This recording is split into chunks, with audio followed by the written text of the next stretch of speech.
વિદ્યાર્થી મિત્રો, પ્રકરણ નંબર 10 તરલના યાંત્રિક ગુણધર્મોના 11મા લેક્ચરમાં આપ સર્વેનું સ્વાગત છે. લાસ્ટ લેક્ચરમાં મિત્રો આપણે શ્યાનતા બળ વિશે માહિતી મેળવી છે. શ્યાનતા શું છે અને શ્યાનતા ગુણાંકનું સૂત્ર પણ મેળવ્યું છે. તો મિત્રો, તમને શ્યાનતા બળ વિશે હવે બરાબર સમજાઈ ગયું હશે. શ્યાનતા બળ એક જાતનું ગતિ અવરોધક બળ છે, પરંતુ ક્યાં? તરલમાં. જેમ ઘન સપાટીઓ વચ્ચે ઘર્ષણ બળ ઉદ્ભવે છે, તેમ તરલ સ્તર વચ્ચે શ્યાનતા બળ ઉદ્ભવે છે. બે ક્રમિક તરલ સ્તરોની સાપેક્ષ ગતિનો વિરોધ કરતો બળ એક જાતનું ગતિ અવરોધક બળ ક્યાં? તરલમાં. તેને આપણે શ્યાનતા બળ કહીએ છીએ. બરાબર. તો આ જે શ્યાનતા બળ છે તે સ્ટોક્સ નામના વૈજ્ઞાનિકે આપણને સમજાવ્યું છે, તેનું સમીકરણ મેળવી આપ્યું છે. અને આજે આપણે સ્ટોક્સનો નિયમ, જે ખૂબ જ મહત્ત્વનો પ્રશ્ન છે, પરીક્ષાલક્ષી, પરીક્ષામાં પૂછાતો લાંબો પ્રશ્ન, પરીક્ષાલક્ષી પ્રશ્ન છે મિત્રો, એટલે મહત્ત્વનો પ્રશ્ન કહી શકાય. બરાબર સમજો. તો પ્રશ્ન કેવી રીતના પૂછાય છે તો મિત્રો તમે જોઈ શકો છો, હેડિંગ હું આપ્યું છે સ્ટોક્સનો નિયમ. પરંતુ પ્રશ્ન એવી રીતના પૂછાય છે, સ્ટોક્સનો નિયમ લખો અને તરલમાં ગતિ કરતા અથવા તો મુક્ત પતન કરતા અથવા તો પતન કરતા, ગમે તે શબ્દ વાપરેલો હોય, સ્ટોક્સનો નિયમ લખો અને તરલમાં પતન કરતા પદાર્થ માટે અથવા તો ગોળાકાર લીસા પદાર્થ માટે પ્રારંભિક પ્રવેગ અને ટર્મિનલ વેગ, બે વસ્તુઓ છે, નું સમીકરણ મેળવો. સ્ટોક્સનો નિયમ લખો અને તરલ ભરેલા પાત્રમાં પતન કરતા ગોળાકાર લીસા પદાર્થ માટે પ્રારંભિક પ્રવેગ અને ટર્મિનલ વેગનું સમીકરણ મેળવો. ગમે તે પૂછાઈ શકે છે. તો મિત્રો, તમને સ્ટોક્સનો નિયમ લાંબા પ્રશ્નમાં પરીક્ષામાં પૂછાય એવો મહત્ત્વનો પ્રશ્ન છે. આપણે તેને આજે સમજીશું. બરાબર ધ્યાન આપજો. તો મિત્રો, સ્ટોક્સ નામના વૈજ્ઞાનિકે શ્યાનતા બળ, જે આપણે સમજી ગયા છે લાસ્ટ લેક્ચરમાં, તે સમજાવ્યું છે, તેનું સૂત્ર આપ્યું છે. અને કેવા પદાર્થ માટે? ગોળાકાર લીસા પદાર્થ માટે. એનું કારણ શું હોઈ શકે? એનું કારણ એ છે કે શ્યાનતા બળ એ પદાર્થના સાઇઝ, શેપ એટલે કે આકાર પર આધાર રાખે છે, એની ત્રિજ્યા પર આધાર રાખે છે ગોળાકાર પદાર્થ હોય તો. બરાબર. અને જે તરલમાં આપણે તેને પતન કરાવવાનો છે તેની શ્યાનતા એટલે કે શ્યાનતા ગુણાંક પર આધાર રાખે છે. બરાબર. અને મહત્ત્વનું કારણ, શ્યાનતા બળ પદાર્થના વેગ પર તો આધાર રાખે અને રાખે જ, કેમ કે જેમ ઘર્ષણ બળ એમ જ શ્યાનતા બળ. ઘર્ષણ બળ પણ શું છે? ગતિ અવરોધક બળ છે, વેગના સંપર્કમાં હોય અને વિરુદ્ધ દિશામાં હોય. એમ શ્યાનતા બળ પણ ગતિ અવરોધક બળ જ છે તરલમાં, એટલે કે તે પણ વેગના સંપર્કમાં અને વિરુદ્ધ દિશામાં હોય છે. બરાબર. તો સ્ટોક્સ નામના વૈજ્ઞાનિકે આપેલું સ્ટોક્સનો નિયમ શું છે? તો તેમને નાના ગોળાકાર લીસા પદાર્થ માટે આ નિયમ આપ્યું છે.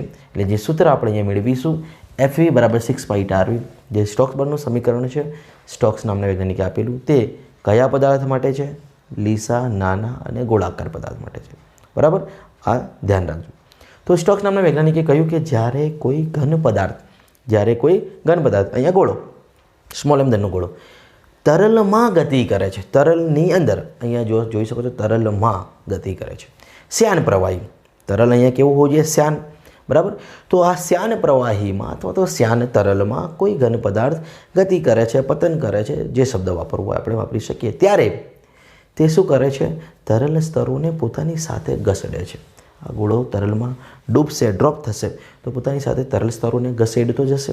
પરિણામે તેમની સાપેક્ષ ગતિ થાય છે અને એ સાપેક્ષ ગતિનો વિરોધ કરતો બળ એટલે શ્યાનતા બળ ઉદ્ભવે છે, જેને આપણે સ્ટોક્સ બળ કહીશું. એનું સમીકરણ સ્ટોક્સ નામના વૈજ્ઞાનિકે આપ્યું છે, FV = 6π/RV. અને આ સમીકરણ મેળવવા માટે તેમણે જે પ્રયોગ કર્યો હતો તે સ્ટોક્સનો પ્રયોગ, અને એના ઉપરથી નિયમ આપ્યો, સ્ટોક્સનો નિયમ. એ નિયમ શું હતો મિત્રો? તો સ્ટોક્સ નામના વૈજ્ઞાનિકે કહ્યું કે આ સ્ટોક્સ બળ એટલે કે જે શ્યાનતા બળ છે તે પદાર્થના વેગના સમપ્રમાણમાં હોય છે અને તેનો આધાર અહીં ગોળાકાર પદાર્થ છે એટલે તેની ત્રિજ્યા પર અને શ્યાનતા ગુણાંક ઈટા પર રહેલો છે. અને તેમની વચ્ચેનો સંબંધ જે છે FV = 6π/RV. આ સંબંધ તમે પારિમાણિક વિશ્લેષણના ત્રીજા ઉપયોગની મદદથી તેની સાતત્યતા પણ ચેક કરી શકો છો, તેમના પરિમાણ પણ ચેક કરી શકો છો કે R, ઈટા અને Vની ઘાત 1 કેમ છે. બંને બાજુ પરિમાણ મૂકજો, Fના, ઈટા, R અને Vના, તો તમને ABC જે ઘાત છે મળશે, 1 મળી જશે. આ 6π જે છે એ પ્રાયોગિક રીતે મેળવેલું અચળાંક છે. આપણે લખીશું ને, F is proportional to eta, R and V. Eta અને R અને V પર આધાર રાખે છે બળ, એવું કીધું છે સ્ટોક્સ નામના વૈજ્ઞાનિકે. એટલે પારિભાષિક વિશ્લેષણના ઉપયોગના મદદથી આપણે મેળવી શકીશું. અને 6 અચળાંકનું મૂલ્ય છે. આ વાત બીજા ચેપ્ટરની લગતી હતી. અત્યારે આપણે સ્વીકારી લેવાનું છે કે જે સ્ટોક્સ બળ છે FV બરાબર 6 ઈટા RV છે. અને એ માટેનો નિયમ આપ્યું છે એમને કે ઈટા શ્યાનતા ગુણાંકવાળા, આ સ્ટોક્સનો નિયમ છે, બરાબર સાંભળજો. ઈટા શ્યાનતા ગુણાંકવાળા મોટા વિસ્તારના, ઈટા શ્યાનતા ગુણાંકવાળા અને મોટા વિસ્તારના શ્યાન માધ્યમ, આ કોઈ શ્યાન તરલ છે. ઈટા શ્યાનતા ગુણાંકવાળા મોટા વિસ્તારના શ્યાન માધ્યમમાં V જેટલા વેગથી ગતિ કરતી નાની લીસી ગોળાકાર સ્મોલ r ત્રિજ્યા ધરાવતું કોઈ પદાર્થની વસ્તુ અથવા તો વસ્તુ કહી શકાય જ્યારે ગતિ કરતી હોય આ તરલમાં, માધ્યમમાં, તો તેના પર લાગતું ગતિ અવરોધક બળ એટલે કે શ્યાનતા બળ, જેને આપણે સ્ટોક્સ બળ પણ કહી શકીએ, કેટલું હોય છે? FV બરાબર 6 ઈટા RV પ્રાયોગિક રીતે મેળવેલું આ મૂલ્ય છે, અથવા તો સ્ટોક્સ બળનું સૂત્ર છે આપણે કહી શકીએ, જે સ્ટોક્સનો નિયમ કહેવાય. સ્ટોક્સ નામના વૈજ્ઞાનિકે આપ્યું હતું. એટલે મિત્રો શું સમજીએ સ્ટોક્સના નિયમમાં? કશું જ યાદ રાખવાનું નથી. આ આકૃતિ પરથી તમે નિયમ સમજી શકો છો, યાદ રાખી શકો છો. શું કહ્યું સ્ટોક્સ નામના વૈજ્ઞાનિકે? કે ઈટા શ્યાનતા ગુણાંકવાળા મોટા વિસ્તારના શ્યાન માધ્યમ અથવા તો શ્યાન તરલમાં V જેટલા વેગથી ગતિ કરતી નાની લીસી ગોળાકાર r ત્રિજ્યા ધરાવતી વસ્તુ પર લાગતું ગતિ અવરોધક બળ જે લાગશે તે, જેને આપણે શ્યાનતા બળ કહીશું, કેટલું હોય છે? FV બરાબર 6 ઈટા RV જેટલું હોય છે. પર્ટિક્યુલર ગોળાકાર નાના લીસા પદાર્થ માટેની આ વાત છે, જેને આપણે સ્ટોક્સનો નિયમ કહીશું. ખ્યાલ આવ્યો કે સ્ટોક્સનો નિયમ આટલો જ છે, આપણે સ્વીકારી લેવાનું છે આ સૂત્ર FV બરાબર 6 ઈટા RV ને પ્રાયોગિક રીતે મેળવેલું પરિણામ છે. તેમને જેમ આગળ કહ્યું એમ તમે પારિભાષિક વિશ્લેષણના ઉપયોગની મદદથી પણ તેને સાતત્યતાને ચેક કરી શકો છો. આપણે એ સ્વીકારીશું. અત્યારે ફક્ત મિત્રો તમારે આકૃતિ ધ્યાનમાં લેવાની છે, આજુબાજુની વસ્તુઓને અત્યારે ધ્યાનમાં લેતા નહીં. આપણે ટર્મિનલ વેગમાં સમજીશું. સૌપ્રથમ આપણે મિત્રો મેળવવા જઈ રહ્યા છે પ્રારંભિક પ્રવેગનું સમીકરણ. આ જે ગોળાકાર પદાર્થ તરલમાં પતન કરે છે ત્યારે તેનું પ્રારંભિક પ્રવેગ કેટલું હશે એનું સમીકરણ મેળવવાનું છે. કેમ કે પ્રશ્ન આપણને આવી રીતના જ પૂછાય છે. સ્ટોક્સનો નિયમ લખો અને તરલમાં, શ્યાન તરલમાં પતન કરતા પદાર્થ માટે, ગોળાકાર પદાર્થ માટે પ્રારંભિક પ્રવેગનું સમીકરણ અને ટર્મિનલ વેગનું સમીકરણ મેળવો. તો આપણે પહેલાં સ્ટોક્સનો નિયમ લખી દીધો. હવે પ્રારંભિક પ્રવેગનું સમીકરણ મેળવ્યું. તો શું કહે છે આકૃતિ જુઓ મિત્રો. આકૃતિમાં દર્શાવ્યા મુજબ શું છે? સિગ્મા જેટલી ઘનતા અને ઈટા શ્યાનતા ધરાવતું કોઈ તરલ છે. આ જે તરલ છે પાત્રમાં ભરેલો, તેની ઘનતા આપણે સિગ્મા લીધી છે, યાદ રાખજો, અને તેની શ્યાનતા છે ઈટા. અને આવા તરલમાં શું કરે છે? સ્મોલ m દળનો આ જે ગોળો છે નાનો, એ લીસો ગોળો છે, તેનો દળ સ્મોલ m છે અને તેની ત્રિજ્યા સ્મોલ r છે, અને તેની ઘનતા ρ છે. બરાબર? તરલની ઘનતા સિગ્મા, પદાર્થની ઘનતા ρ છે. અને આવો લીસો નાનો સ્મોલ r ત્રિજ્યાનો ગોળો શું કરે છે? મુક્ત પતન કરે છે. જોઈ શકો છો નીચે આવી રહ્યું છે ઉપરથી. બરાબર? તો આવો ગોળો જ્યારે મુક્ત પતન કરી રહ્યો છે ત્યારે આપણે કહી શકીએ કે અહીંયા ρ જે છે પદાર્થ, સ્મોલ m દળના પદાર્થ એટલે ગોળાની ઘનતા એ તરલની ઘનતા કરતાં વધુ હશે, કેમ કે ગોળો ઘન પદાર્થ છે. બરાબર છે? તો અહીંયા ρ ઇઝ ગ્રેટર દેન સિગ્મા છે. આ સંબંધ તમને ટર્મિનલ વેગને સમજવામાં પણ કામ લાગશે. તો મિત્રો આકૃતિ પરથી આપણે કહી શકીએ કે કોઈ એક સ્મોલ m દળનો નાનો લીસો ગોળાકાર પદાર્થ શું કરી રહ્યો છે? સિગ્મા જેટલી ઘનતા ધરાવતા શ્યાન તરલમાં મુક્ત પતન કરી રહ્યો છે. અને આ પદાર્થ માટે પ્રારંભિક પ્રવેગ કેટલો હશે એનું સમીકરણ આપણે મેળવવાનું છે. તો તમને ખ્યાલ આવે કે જો પ્રવેગ મેળવવું હોય તો બળ મેળવવું પડે. તો આપણે પહેલાં આ m દળના ગોળા પર કેટલા બળો લાગતા હશે જે આકૃતિમાં દર્શાવેલા છે, એ બધા બળોની આપણે ચર્ચા કરીશું. તો સૌપ્રથમ સ્મોલ m દળના ગોળા પર લાગતા બળો કેટલા છે અને કયા કયા છે ચર્ચીએ. તો નંબર 1 સૌ પ્રથમ લાગશે પદાર્થનું વજન બળ, જેને અહીંયા આકૃતિમાં જુઓ F1 કહ્યું છે. પદાર્થ પ્રારંભિક t બરાબર 0 સમય અહીંથી પતન કરાવું છું, અહીંથી ડ્રોપ કરું છું. પહેલી સ્થિતિ આપી છે, પછી વચ્ચેની કઈ સ્થિતિ આપી છે, પછી અંતિમ સ્થિતિ આપી છે. બરાબર? તો અહીંયાથી જ્યારે આપણે મુક્ત પતન કરાવીશું ત્યારે મિત્રો તે તરલમાં ડૂબશે, ડ્રોપ થશે, અંદર ડીપ થશે, ત્યારે સૌ પ્રથમ તેના ઉપર વજન બળ તો અધો દિશામાં લાગશે જ ને, એમ દળ છે એના માટે. તો આ વજન બળની પહેલાં આપણે ચર્ચા કરીએ. બાકીના બે બળો કયા છે આપણે સમજીએ છીએ ક્રમવાઇઝ. પહેલાં તો વજન બળ તો લાગતો જ હશે. તો મિત્રો પદાર્થનું વજન બળ F1 બરાબર આપણે લખી શકીએ mg. વજન બળ F1 બરાબર mg. આપણે વજન બળને અહીંયા W કહ્યું નથી, F1 નામ આપ્યું છે, તમે W પણ કહી શકો છો. F1 બરાબર mg, જ્યાં m એ ρ v લખી શકો મિત્રો. હવે આ તો બિલકુલ ઇઝી કોન્સેપ્ટ છે. ઘનતા બરાબર દર ભાગ્યા કદ, એટલે કે દળ બરાબર ઘનતા ગુણ્યા કદ, બરાબર. તો m બરાબર ρ v ઇન્ટુ g નું g. v શું છે? આ v શું છે? વોલ્યુમ, કદ. કોનું કદ? તો ભાઈ આ ગોળાનું કદ. ગોળો છે ને સ્મોલ m દરનું જે ડૂબી રહ્યું છે. તો આપણે એ કદનું સૂત્ર 4/3 પાઈ r ક્યુબ લખી શકીએ.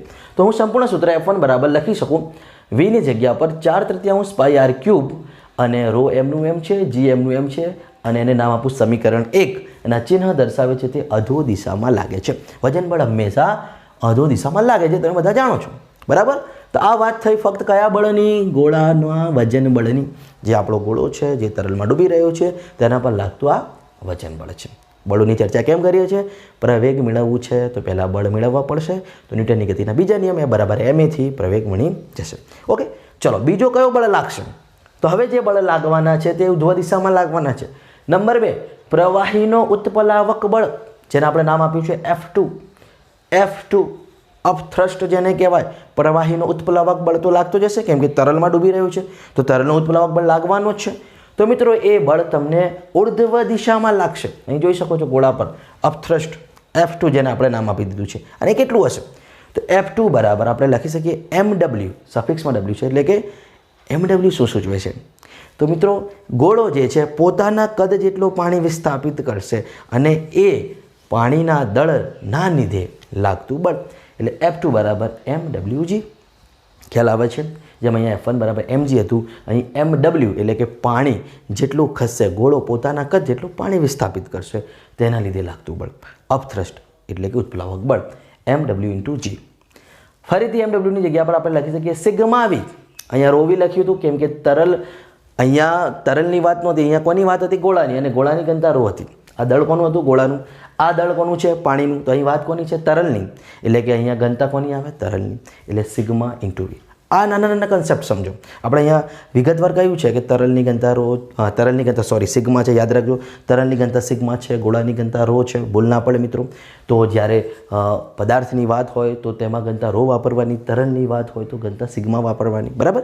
તો અહીંયા mw એ પાણીનું, જે પાણી ખસી રહ્યું છે ગોળાના કદ જેટલું, તેનું દળ છે, એટલે આપણે ઘનતા વાપરીશું સિગ્મા, બરાબર. કોની ઘનતા સિગ્મા છે, કોની ઘનતા ρ છે, બરાબર યાદ રાખજો, બરાબર.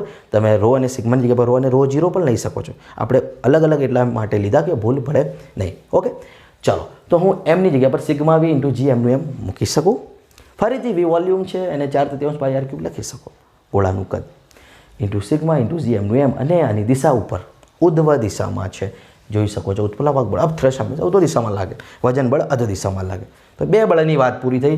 ગોળા પર કુલ બળો કેટલા લાગે છે? તો ટોટલ તો 3 બળો લાગે છે. એમાંથી 2 બળ આપણે જોઈ લીધા. એક છે વજન બળ, એક છે અપથ્રસ્ટ. હવે ત્રીજો કયો બળ બાકી રહ્યો? તો મિત્રો આ ગોળો તરલમાં ગતિ કરી રહ્યો છે, અને તરલ પાછો કેવો છે? શ્યાન તરલ. આપણે ચોખ્ખું જ કહ્યું છે નિયમમાં, તરલ કેવો છે? શ્યાન. તો શ્યાનતા બળ લાગતું હશે. મતલબ ત્રીજા નંબરનું જે બળ છે એ છે શ્યાનતા બળ, અને એને નામ આપીશું viscous force Fv. Viscous force Fv, જે પણ ઉધ્વ દિશામાં લાગે, કેમ કે વિસ્કસ ફોર્સ ગતિ અવરોધક બળ હંમેશા ગતિની વિરુદ્ધ દિશામાં હોય. પદાર્થ નીચે તરફ ગતિ કર્યો છે એટલે બળ ઉપર તરફ લાગતો હશે, કેમ કે ઘર્ષણ બળ જેવું જ કોન્સેપ્ટ છે ને શ્યાનતા બળનું. તો F કેટલું છે? તો સ્ટોક્સ નામના વૈજ્ઞાનિકે કહ્યું એ તો 6 પાઈ ઈટા rv જેટલું હોય. આ જ સ્ટોક્સનો નિયમ છે ને. તો Fv બરાબર 6 પાઈ ઈટા rv, સમીકરણ નંબર 3. અને એની દિશા પણ ઉધ્વ, એની દિશા પણ ઉર્ધ્વ દિશા છે. તો આ 3 બળો જે પદાર્થ પર લાગતા હતા આપણે ચર્ચી લીધા છે. કારણ આપણે પ્રવેગની ચર્ચા કરવાની છે. એ પદાર્થના કયા પ્રવેગની? પ્રારંભિક પ્રવેગની. એટલે બળ ખબર હોવી જોઈએ. તો એ બરાબર ma, ન્યૂટનની ગતિના બીજા નિયમ પરથી આપણને પ્રવેગ મળી જશે. આ સિમ્પલ કોન્સેપ્ટ મગજમાં રાખજો. એટલા માટે આપણે પહેલાં બળની ચર્ચા કરી. અને આ સ્ટોક્સ બળ તો આપણે આગળ સ્ટોક્સના નિયમમાં મેળવી ચૂક્યા છે. સ્ટોક્સ નામના વૈજ્ઞાનિકે કેવી રીતના બળનું સૂત્ર આપ્યું છે અને પ્રાયોગિક રીતે સૂચવ્યું છે. તો મિત્રો આ 3 બળ લાગતા હતા ગોળા પર. હવે મારે પરિણામી બળ તો મેળવવું પડશે ને. આ 3 બળ જે પોતાની દિશામાં જે રીતના લાગે છે આપણે સૂચવ્યા છે. હવે ગોળા પર કુલ પરિણામી બળ કેટલું લાગતું હશે? તો પરિણામી બળ પદાર્થ પર એટલે કે ગોળા પર લાગતું પરિણામી બળ આપણે લખી શકીએ રિઝલ્ટન્ટ ફોર્સ Fr બરાબર. મોટું બળ કયું હોય? વજન બળ. કેમ વજન બળ મોટું છે એમ હું કહી શકું? કેમ કે ગોળો નીચે જઈ રહ્યો છે, નીચે જઈ રહ્યો છે, એનો મતલબ કે નીચે તરફ લાગતું બળ વધુ છે ઉપરના બળ કરતાં. એનો મતલબ કે F1માંથી મારે F2 અને Fe બાદ કરવા પડે તો પરિણામી બળ મળી જાય. તો Fr બરાબર હું લખીશું F1 - F2 - F of V. આ પરિણામી બળનું સમીકરણ કહેવાય. ખ્યાલ આવ્યું? આ કેવી રીતના લખ્યું મિત્રો? પરિણામી બળ પદાર્થ પર લાગતું કેટલું હોય તો કે ભાઈ મોટા બળમાંથી નાના બળોને બાદ કરો. એમ તો ઉધ્વ દિશાના બળ અને અધો દિશામાંના બળોની બાદ બાકી, એટલે કે અહીંયા આપણે ઉધ્વ દિશાના બળને ધન લીધું કારણ કે તે મોટા મૂલ્યનું છે અને તેમાંથી ઉધ્વ દિશામાંના બળોને બાદ કર્યા છે તો પરિણામી બળ મળી જાય. આ બધા જ કોન્સેપ્ટ તમારા મગજમાં છે, 7મા ચેપ્ટર પ્રમાણે કહો કે 6ઠ્ઠા ચેપ્ટર પ્રમાણે કહો. હવે હું કિંમતો મૂકું છું ફક્ત સમીકરણ 1, 2, 3ની. તો Fr બરાબર F1ની, F2ની, F of Vની કિંમતો 1, 2 અને 3માં આપણને ખ્યાલ છે. મૂકી દઈએ કિંમતો.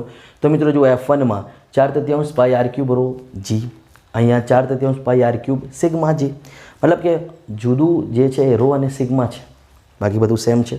હું કોમન કાઢી લઉં 4/3 પાઈ આર ક્યુબ જીને, અહીંયાથી રો વધ્યો, અહીંયાથી સિગ્મા, તો એ અંદર કૌંસમાં આવશે રો માઇનસ સિગ્મા, એટલે એક સ્ટેપ હું બચાવી લીધો. ખ્યાલ આવ્યું? વધ્યું એફવી છે 6 પાઈ ઈટા આરવી, તો એફવીની કિંમત માઇનસ છે તો -6 પાઈ ઈટા આર અને વી. ખ્યાલ આવે છે? તો આ થઈ ગયું સમીકરણ નંબર 4, પરિણામી બળનું સમીકરણ. બરાબર છે, જે પ્રારંભિક પ્રવેગમાં પણ કામ લાગશે અને ટર્મિનલ વેગમાં પણ કામ લાગશે. તો સમીકરણ 4 યાદ રાખજો મિત્રો. પરિણામી બળનું સમીકરણ છે. સમીકરણ 4 એ પદાર્થ પર લાગતું કુલ બળ, પરિણામી બળનું સમીકરણ છે. ઓકે, ખ્યાલ આવ્યો મિત્રો? હવે પરિણામી બળ મળી ગયું તો પ્રવેગ મળી જવાનો છે. ન્યૂટનની ગતિનો બીજો નિયમ F બરાબર ma. પરિણામી બળ Fr એ તો ma જેટલું હોય.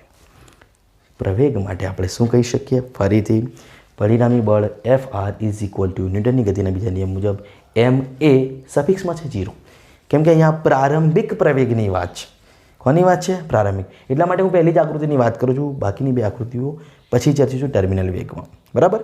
તો પ્રારંભિક પ્રવેગની વાત છે, એટલે કે જ્યારે ગોળાએ મુક્ત પતન શરૂ કર્યું હતું, ડૂબવાનું શરૂ કર્યું હતું, એટલે કે મારે ma0 પ્રારંભિક ઇનિશિયલ એસેલરેશન મળશે. અહીંથી કિંમત મૂકીએ સમીકરણ 4માં Frની, તો ma0 મૂકી દીધી છે, સામેનું પદ એમનું એમ જ છે.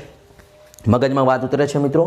મારે a0 મેળવવાનું છે તો મને એમની કિંમત ખબર હોવી જોઈએ. તો ફરીથી એમ તો દળ છે એને રોવી લખી શકો, પણ વાત મહત્ત્વની એ છે કે જ્યારે તમે પ્રારંભિક પ્રવેગ મેળવવા જઈ રહ્યા છો ત્યારે પદાર્થ પાસે વેગ કયો હશે? પ્રારંભિક વેગ હશે.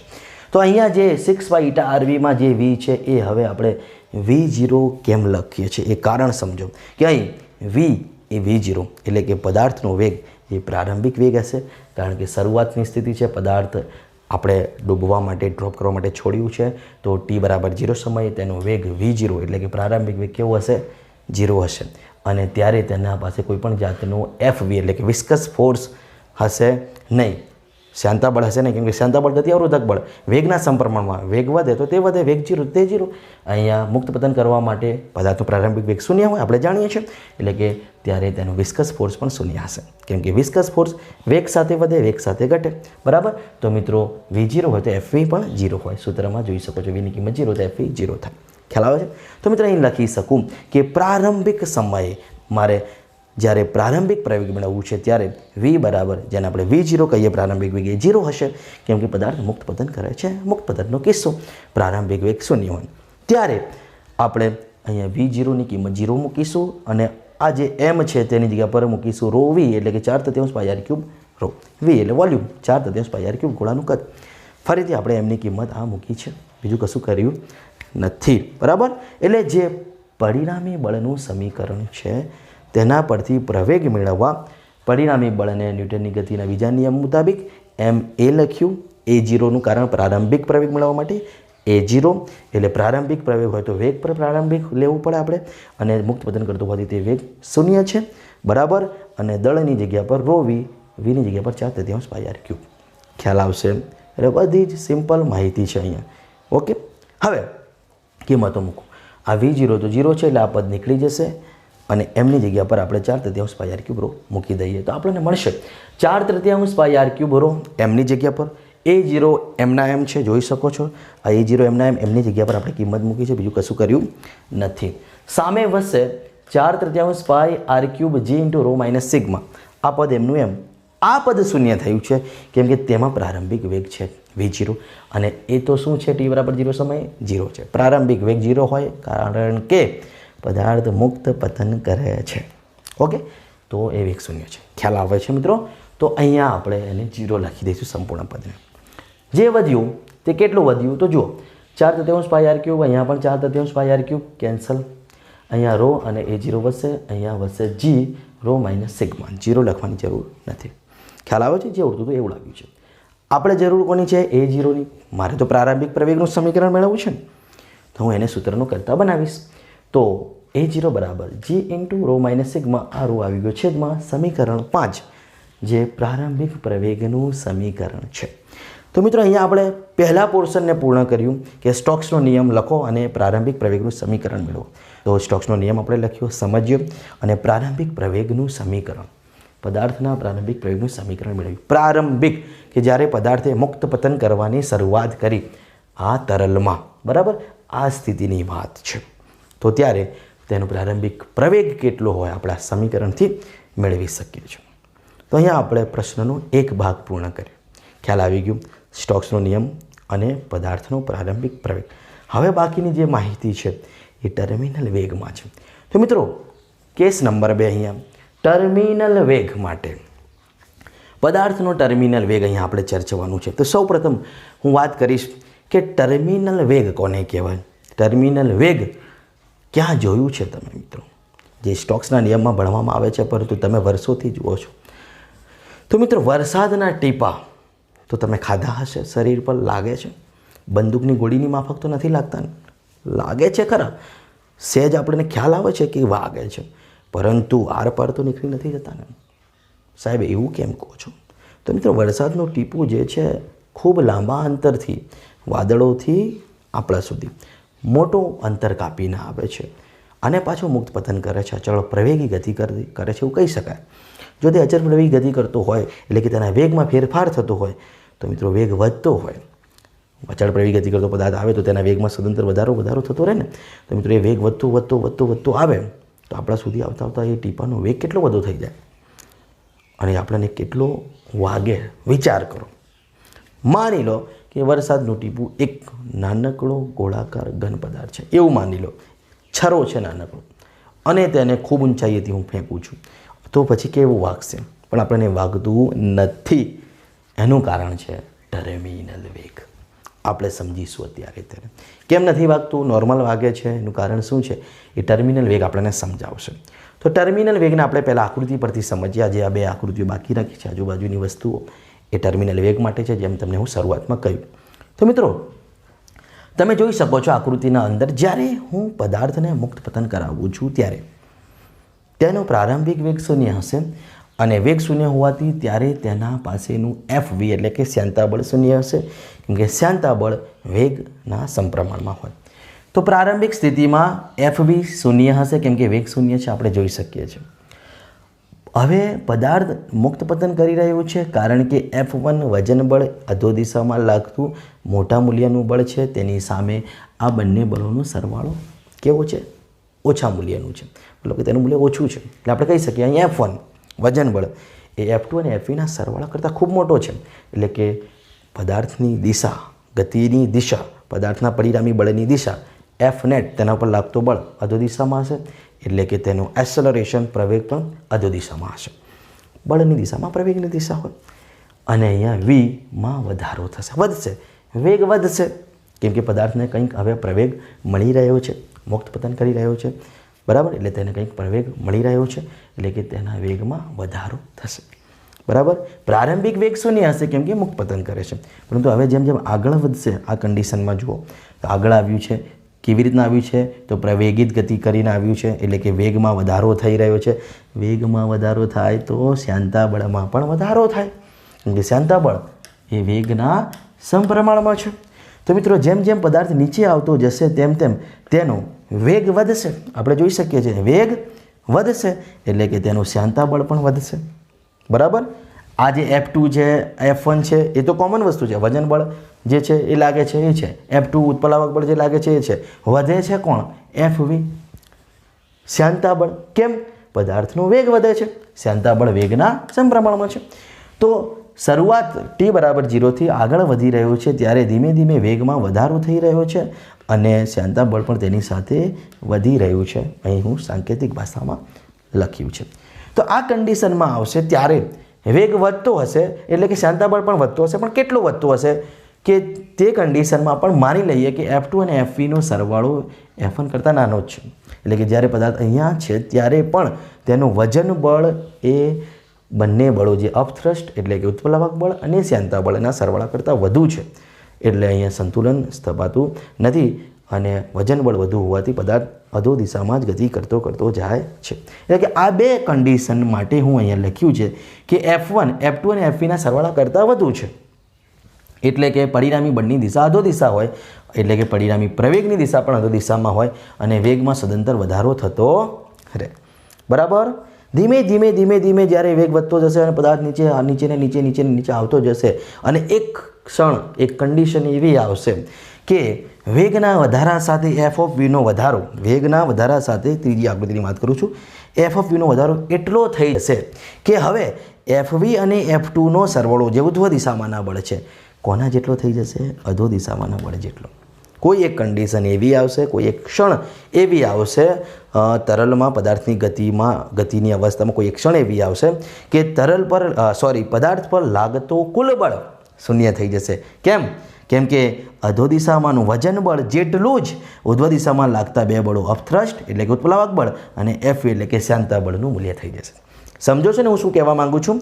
કે પદાર્થ જ્યારે અધો દિશામાં ગતિ કરતો આવે છે એટલે કે વેગમાં વધારો કરતો આવે છે, વેગમાં વધારો થવાથી FVમાં વધારો થાય છે અને કંઈક સમય બાદ એટલો વધારો થઈ જાય છે કે F2 અને FVનો સરવાળો F1 જેટલો થાય અને તે સમયે F1 બરાબર F2 પ્લસ FV થયું. એનું મતલબ પરિણામી બળ શૂન્ય થયું. F નેટ અધો દિશામાંના બળ એટલું જ ઉધ્વ દિશામાંનું બળ હોય એટલે કે પરિણામી બળ શૂન્ય કહેવાય. 7મા ચેપ્ટરમાં આપણે ભણ્યા છે. એટલે F નેટ શૂન્ય થઈ જાય. પરિણામી બળ શૂન્ય તો પ્રવેગ પણ શૂન્ય, એ નેટ પણ શૂન્ય અને પ્રવેગ શૂન્ય હોય એટલે કે વેગ કેવો થઈ જાય? અચળ. પ્રવેગ શૂન્ય હોય તો વેગ કેવો થઈ જાય? અચળ. આપણે જાણીએ છીએ ત્રીજા ચેપ્ટરમાં dv/dt એટલે કે પ્રવેગ, અને પ્રવેગ શૂન્ય હોય એટલે કે dv/dt બરાબર શૂન્ય. એનો મતલબ કે v બરાબર અચળ. અચળ પદનું વિકલન શૂન્ય થાય એટલે કે v બરાબર અચળ થઈ જાય. એટલે કે તે જ ક્ષણેથી જે ક્ષણે પરિણામી બળ શૂન્ય થયું તે જ ક્ષણેથી આ પદાર્થ હવે v બરાબર અચળ વેગથી ગતિ કરતો થઈ જશે. હવે તેના વેગમાં વધારો થશે નહીં. જે ક્ષણે તેના પર લાગતો પરિણામી બળ શૂન્ય થઈ ગયું તે ક્ષણથી આ પદાર્થ કેવા વેગથી ગતિ કરશે? અચળ વેગથી. એ અચળ વેગને જ આપણે ટર્મિનલ વેગ કહીએ છીએ. મતલબ જ્યારે પદાર્થ મુક્ત પતન કરતો આવતો હતો તો અમુક સમય સુધી તેના વેગમાં વધારો થાય છે. કેમ વધારો થાય છે? એનું કારણ કે F2 અને FVનો સરવાળો F1 કરતાં કેવો છે? ઓછો છે. એટલે કે સંતુલન સ્થપાતું નથી અને પરિણામી બળ નીચેની દિશામાં એટલે કે પરિણામી પ્રવેગ પણ વધુ દિશામાં અને વેગમાં વધારો થાય છે અને જેથી ધીમે ધીમે વેગની સાથે શ્યાનતા બળમાં વધારો થતો જાય છે અને એક સમય એવો આવે છે કે શ્યાનતા બળ એટલું વધી જાય છે કે બંનેનો સરવાળો F2 અને FVનો સરવાળો F1 બરાબર થાય છે. એટલે કે પરિણામી બળ શૂન્ય એટલે કે પ્રવેગ શૂન્ય એટલે કે વેગ અચળ અને તે જ ક્ષણેથી પદાર્થ અચળ વેગથી ગતિ કરતો થાય છે. હવે તેના વેગમાં વધારો થશે નહીં. તે અચળ વેગને જ આપણે ટર્મિનલ વેગ કહીશું. એનું સમીકરણ તો આપણે મેળવીએ છીએ પણ સમજી લો જેમ હું આગળ વાત કરી વરસાદના ટીપાની, તો મિત્રો વરસાદનું જે ટીપું છે તે વાદળોમાંથી ખૂબ ઊંચા અંતરથી, ખૂબ લાંબા અંતરથી જ્યારે ધરતી તરફ આવે છે, આપણા તરફ આવે છે તો તે શું કરે છે? તરલ, હવા એક તરલ છે ને, એ તરલમાં ગતિ કરતો આવે છે. માની લો એક ક્ષણ માટે કે તે ટીપું નાનકડો ઘન પદાર્થ છે કે નાનકડો છરો છે, તો એ જ્યારે તરલમાં ગતિ કરતો આવશે એટલે આ જ કેસ બનશે. એટલે અમુક અંતર સુધી તેનો FV એટલે કે શ્યાનતા બળ, તરલના લીધે લાગતું શ્યાનતા બળ વધતો જશે અને તેના ઉપર F2 એટલે કે ઉત્પ્લાવક બળ લાગતો જશે. તો એ બંનેનો સરવાળો અમુક અંતર કાપ્યા બાદ કેવો થઈ જાય છે? તે ટીપાના વજન બળ જેટલું. એટલે કે F1 બરાબર F2 પ્લસ FV થઈ જાય તે ક્ષણેથી હવે એ ટીપો જે છે વરસાદનું અચળ વેગથી ગતિ કરતો થઈ જશે. તેના વેગમાં વધારો થશે નહીં અને એ અચળ વેગથી જ આપણા તરફ આવશે અને આપણા શરીર પર વાગશે. એટલે કે એટલું બધું વાગતો નથી અસહ્ય, ધીમે રહીને વાગે છે. એનું કારણ તે અચળ વેગથી આવી રહ્યો છે, કેમ કે અમુક અંતર બાદ તેના વેગમાં વધારો થતો નથી. વાદળમાંથી નીકળ્યું ત્યારે તેના વેગમાં સદંતર વધારો થાય છે, આકૃતિમાં જુઓ તે પ્રમાણે. પરંતુ અમુક અંતર કાપ્યા બાદ તેનો પરિણામી બળ શું થઈ ગયો છે? શૂન્ય. કારણ શ્યાનતા બળ. બરાબર, એટલે કે તે અચળ વેગથી ગતિ કરે છે અને આપણા સુધી આવે છે ત્યાં સુધી તે અચળ વેગથી જ ગતિ કરે છે. એટલે એટલા બધા અસહ્ય આપણને તે વાગતો નથી, બંદૂકની ગોળીની માફક લાગતો નથી, સહી શકાય તેવું લાગે છે. ખ્યાલ આવે છે? એટલે કે વરસાદનું જે ટીપું છે એ ટર્મિનલ વેલોસિટી, ટર્મિનલ વેગ સાથે ગતિ કરે છે. ઓકે, સમજાયું છે મિત્રો? તો ટર્મિનલ વેગ શું છે હવે આપણે સમજીએ. આ હતો કોન્સેપ્ટ. બરાબર, તો ટર્મિનલ વેગની વ્યાખ્યા ફરીથી આપું મિત્રો, કે જ્યારે F1 બરાબર F2 પ્લસ F3 થાય.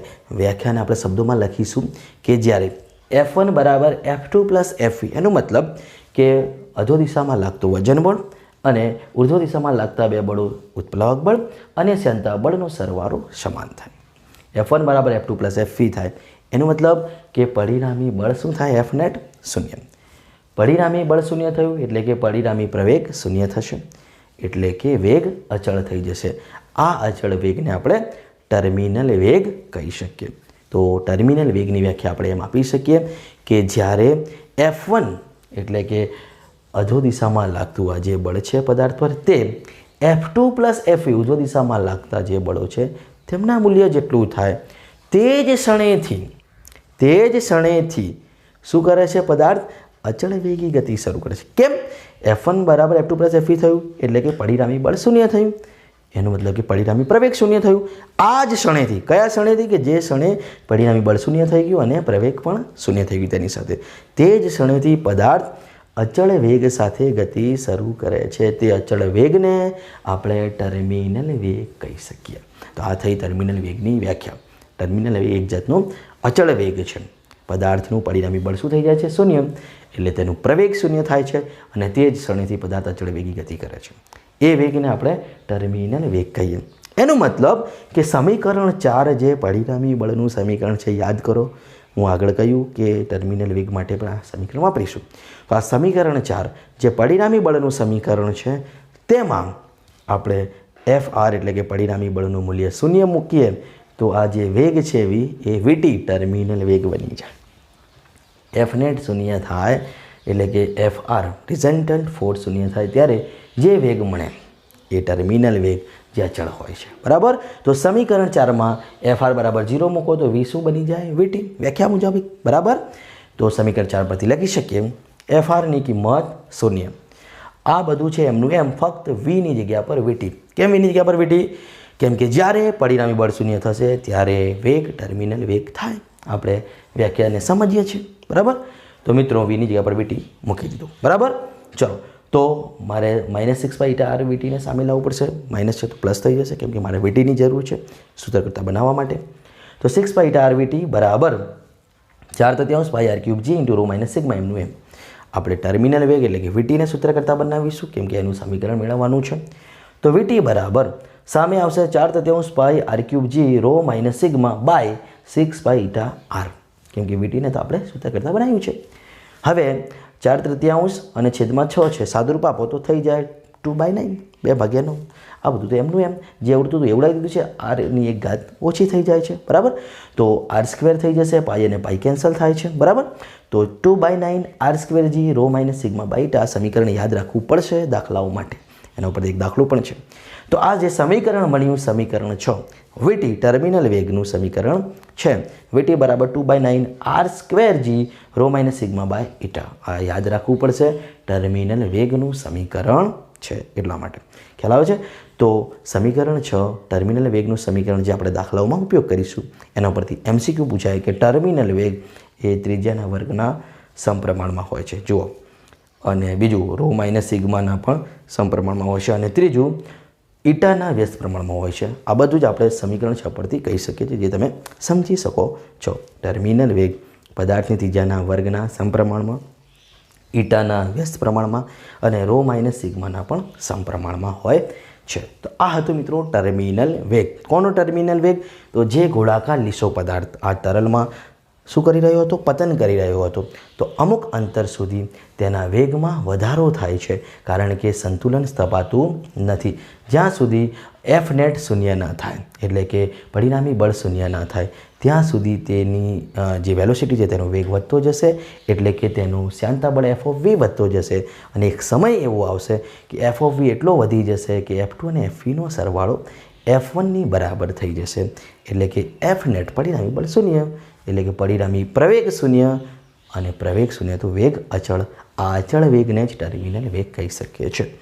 વરસાદના ટીપાના એક્ઝામ્પલથી પણ આપણે તેને સમજી શકીએ છીએ. તો આ હતું મિત્રો ટર્મિનલ વેગ. કયા પદાર્થ માટે? રો જેટલી ઘનતા ધરાવતા પદાર્થ માટે, જે ગોળાકાર ઘન પદાર્થ હતો. આપણે અહીં શરત વાપરી છે rho is greater than sigma. આ શરતનો ઉલ્લેખ એટલા માટે હવે કરું છું કે અહીંયા rho is greater than sigma, પદાર્થ જે છે એમ દળનો ગોળો, તેની ઘનતા સિગ્મા એટલે કે તરલની ઘનતા કરતાં વધુ છે, એટલે કે ટર્મિનલ વેગ આપણને અધો દિશામાં ધન મળે છે અહીંયા, બરાબર. એટલે કે પદાર્થ નીચે તરફ ગતિ કરી રહ્યો છે. પરંતુ જો આ વાત પરપોટા માટે હોય તો તમે જોયું હશે કોઈ વખત કે તરલમાંથી કોઈ નીચેથી પરપોટો ઉપર આવે છે, નીચે નથી જતું. તરલમાં કોઈ વસ્તુ ડૂબાડો અને કંઈ પરપોટો નીકળતો એ ઉપર આવે છે, તો આ પરપોટાને મળતો ટર્મિનલ વેગ ઋણ હોય છે. એનું કારણ કે પરપોટાની ઘનતા કરતાં તરલની ઘનતા વધી જાય, એટલે કે rho is less than sigma થઈ જાય છે. પરપોટાની ઘનતા તરલ જે છે તરલની ઘનતા સિગ્મા કરતાં ઓછી હોય, તો આ શરત ત્યાં બદલાઈ જાય છે, rho is less than sigma. એટલા માટે પરપોટાનું જે ટર્મિનલ વેગ છે એ ઋણ હોય છે, અને તે ઉર્ધ્વ દિશામાં ગતિ કરે છે. જ્યારે અહીં ગોળાકાર ઘન પદાર્થ અધો દિશામાં ગતિ કરે છે, કેમ કે અહીંયા તેની ઘનતા તરલની ઘનતા કરતાં વધુ છે. એટલા માટે તે ટર્મિનલ વેગ સાથે ક્યાં ગતિ કરે છે? અધો દિશામાં. ખ્યાલ આવે છે? કેમ કે ત્યાં ટર્મિનલ વેગ ધન હોય છે. ઓકે, તો મિત્રો આ હતો ટર્મિનલ વેગનું સમીકરણ અને સ્ટોક્સનો નિયમ, જે તમને વ્યવસ્થિત રીતે સમજાઈ ગયું હશે એવી હું આશા રાખું છું. હવે આપણે ટર્મિનલ વેગને લગતો એક ઉદાહરણનો દાખલો છે તે સમજી લઈએ, ગણી લઈએ. તો મિત્રો નેક્સ્ટ આપણે ઉદાહરણ 10ની ચર્ચા કરવાની છે, જે ટર્મિનલ વેગને લગતો દાખલો છે. આપણે ટર્મિનલ વેગનું સૂત્ર મેળવી લીધું છે. સૂત્ર તમને યાદ હશે, VT બરાબર 2/9 R² G rho minus sigma by eta. એમાં સમજવાની વાત એ છે કે રો અને સિગ્મા એ બંને ઘનતાઓ છે, પરંતુ રો એ કોની ઘનતા કહેવાય? પદાર્થની, કે જે ડૂબી રહ્યું છે, પતન કરી રહ્યું છે, ગતિ કરી રહ્યું છે, કોઈ પણ ઘન પદાર્થ. અને સિગ્મા એ તરલની ઘનતા છે, જે તરલમાં તે પદાર્થ પતન કરતો હોય. આ યાદ રાખવાનું. તો દાખલામાં કોની ઘનતા છે એ આપણને ખ્યાલ આવે. તો મિત્રો ઉદાહરણ 10 જે છે તેની રકમ તમને સ્ક્રીન પર જોવાતી હશે. રકમ પહેલાં બરાબર સમજી લો અને લખી લો. શું કહે છે કે 20 ડિગ્રી સેલ્સિયસ તાપમાને એક ટાંકીમાં તેલ ભરેલું છે, અને એ તેલમાં પતન કરતો કોઈ એક કોપરનો બોલ કે જેની ત્રિજ્યા છે 2 મિલીમીટર. આ કોપરના બોલની ત્રિજ્યા આપણને આપી દીધી છે અને કહે છે કે તેનો અંતિમ વેગ, તેલ ભરેલી ટાંકીમાં કોપરનો બોલ પતન કરી રહ્યો છે, ત્રિજ્યા તેની આપી છે, તેનો અંતિમ વેગ આપ્યો છે. શબ્દ એમ નથી વાપર્યું કે ટર્મિનલ વેગ, અંતિમ વેગ. હવે અંતિમ વેગ કયો હોય? છેલ્લો ટર્મિનલ વેગ એ જ અચળ વેગ, પછી તો વેગ બદલાવાનો જ નથી, એટલે એ અંતિમ વેગ એ જ ટર્મિનલ વેગ અહીંયા હશે. આપણે સમજવું પડશે. ટર્મિનલ વેગ આપી દીધું છે, ત્રિજ્યા આપી દીધી છે, અને કહે છે કે આ તેલની 20 ડિગ્રી સેલ્સિયસ તાપમાને જ શ્યાનતા શોધો, એટલે આપણે ઇટા શોધવાનું છે. તમને તેલની ઘનતા આપી દીધી છે 1.5 × 10³ કિલોગ્રામ પર મીટર ક્યુબ, એટલે સિગ્મા આપ્યું છે. અને કોપર બોલ એટલે કે કોપરની ઘનતા પણ આપી છે, એટલે કે રો 8.9 × 10³ કિલોગ્રામ પર મીટર ક્યુબ. તો મિત્રો આપણે અહીંયા ઇટા શ્યાનતા શોધવાનું છે. રકમ તમે સમજી લીધી હશે, લખી લીધી હશે. હવે ડેટા સમજો. પહેલાં કહે છે કે ત્રિજ્યા કેટલી છે કોપર બોલની? 2 મિલીમીટર, એટલે કે 2 × 10³ મીટર. તાપમાન 20 ડિગ્રી સેલ્સિયસ તાપમાન છે. આપણે તાપમાનનો અહીંયા કોઈ ઉલ્લેખ છે નહીં, એટલે દર્શાવતા નથી. અંતિમ વેગ એટલે કે ટર્મિનલ વેગ જ હોય, આપણે જાતે સમજવું પડશે. VT 6.5 સેન્ટીમીટર પર સેકન્ડ છે, એકમ ધ્યાન રાખજો. ટર્મિનલ વેગ કેટલું છે? 6.5 સેન્ટીમીટર પર સેકન્ડ, બરાબર છે. રકમમાં બરાબર જોજો. ટર્મિનલ વેગ સેન્ટીમીટર પર સેકન્ડમાં આપ્યું છે, એટલે પહેલાં મીટર પર સેકન્ડમાં ફેરવવું પડે, બરાબર. એટલે 6.5 × 10⁻² મીટર પર સેકન્ડ, બરાબર છે. પછી કહે છે આગળ કે આપણે જે તેલ, જે પ્રવાહી, જે તરલમાં આ કોપર બોલને પતન કરી રહ્યા છે તેની ઘનતા 1.5 × 10³ કિલોગ્રામ પર મીટર ક્યુબ છે. એટલે આપણે એને સિગ્મા કહીશું. તરલની ઘનતાને આપણે અહીંયા સમજ્યું છે કે કોની ઘનતા છે સિગ્મા, તરલની ઘનતા છે, અને રો એ દડાની ઘનતા હતી. એટલે મિત્રો રો જે છે એ કોપર બોલની ઘનતા હશે 8.9 × 10³ કિલોગ્રામ પર મીટર ક્યુબ. આ લખવામાં ભૂલ પડે નહીં, કેમ કે સૂત્રમાં પછી તેની કિંમત મૂકવામાં ભૂલ પડશે તો જવાબ ખોટો આવશે. આપણે શોધવાનું છે ઈટા એટલે કે શ્યાનતા ગુણાંક. એ જ આપણે શ્યાનતાની કિંમત મૂલ્ય સમજાવશે. તો મિત્રો ઈટા મળી જશે જ્યારે તમે અહીંયા ટર્મિનલ વેગનું સૂત્ર વાપરશો, વીટીનું. કારણ ટર્મિનલ વેગ વીટીના સૂત્રમાં ઈટા છે આપણે જાણીએ છીએ. વીટીના સૂત્રમાંથી ઈટાને સૂત્રનું કરતા બનાવીશું. બાકી આ બધા જે પેરામીટર છે બધા એ આપણા પાસે છે. તો હું સૂત્ર વાપરીશ ટર્મિનલ વેગનું સમીકરણ. વીટી બરાબર 2/9 r²g rho minus sigma by eta પરથી આ સમીકરણ ટર્મિનલ વેગનું છે, આપણે બધા જાણીએ છીએ. આપણને ટર્મિનલ વેગ આપ્યું છે, ત્રિજ્યા આપી છે, ગુરુત્વ પ્રયોગ આપણે જાણીએ છીએ, રો અને સિગ્મા પણ ખ્યાલ છે. ઈટા મેળવવાનું છે, એને સૂત્રનું કરતા બનાવો. તો વીટી ક્યાં જશે? છેદમાં જશે. તો ઈટા બરાબર 2/9 r²g રો માઇનસ સિગ્મા એમનું એમ, અને વીટી છેદમાં આવી ગયા, ઈટા સૂત્ર કરતા બની ગયા. બધા જ પેરીમીટર્સ જે છે તેની કિંમત મૂકી દો મિત્રો, જવાબ મળી જશે કેલ્ક્યુલેટરમાં સાદુરૂપ આપતા. હવે મારે અહીંયા કશું કરવાનું ના હોય, તમારે સાદુરૂપ આપવાનું છે. કિંમત મૂકી લાવ. 2/9 એમના એમ છે, r 2 × 10 - 3 વર્ગ છે. 9.8 જીની કિંમત, રોની કિંમત અને સિગ્માની કિંમત આપણા પાસે છે હજુ 1.5 અને 8.9 × 10 3 ડાયરેક્ટલી હું કોમન કાઢીને લખી છે. રોની જગ્યા પર 8.9, સિગ્મા 1.5 10 3 કોમન સમજાય છે. વીટી 6.5 × 10 - 2 છે. બધું ડેટામાં છે મિત્રો. સાદુરૂપ આપો, કેલ્ક્યુલેટર વડે જવાબ લાવો. તો ઈટા બરાબર ઉપર હું સાદુરૂપ આપતું રહું તો આ 2 એમના એમ, 2 નો વર્ગ 4 થાય, -3 નો વર્ગ -6 થાય, ગુણ્યા 9.8 એમના એમ, 8.9 માંથી 1.5 જાય તો 7.4 × 10 3 સિમ્પલ. છેદ એમનું એમ 9 અહીં જાય, 6.5 × 10 - 2 છે. આ 9 જે છે એ ગુણી લીધા છે, બીજું કશું કર્યું નથી. ઉપરનો સંપૂર્ણ ગુણાકાર કરીશ તો ઈટા બરાબર મળશે 580.16 × 10 3 છેદમાં મળશે 58.5 × 10 2. આ બધું જાતે તમે કરી શકો છો, સિમ્પલ. તો જવાબ મળશે ઈટાનું કંઈક 9.91 × 10 - 1 9.91 × 10 - 1 જેને આપણે એપ્રોક્સિમેટલી લખી શકીએ 0.99 pascal into second. 0.99 pascal into second બરાબર છે. આ તમને મળ્યું ઈટા, જે તમને મેળવવાનું કહ્યું હતું કે ભાઈ આ તેલની 20 ડિગ્રી સેલ્સિયસ તાપમાનની શ્યાનતા કેટલી હશે. ઈટા એ આપણને મળી ગયું છે 0.99 પાસ્કલ ઇન્ટુ સેકન્ડ.